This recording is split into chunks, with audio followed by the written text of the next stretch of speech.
Суме готовится встретить День Героев Отечества. 9 декабря на улицах городов и районов республики волонтеры Победы раздадут жителям письма-треугольники с информацией о героях, в честь которых названы улицы.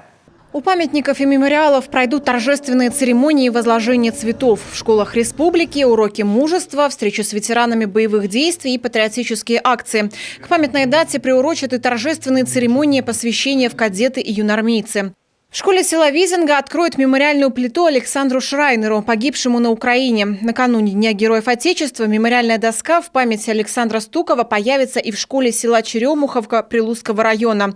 А в Устцильме будет открыта парта героя в честь участника спецоперации Ивана Поздеева. В соседнем Коровьем ручье имя Героя России Владимира Носова будет присвоено местной кадетской школе. Подвигу участника спецоперации Владимира Носова также будет посвящен показ документального фильма «Шаг в бессмертие». Его снял телеканал «Юрган».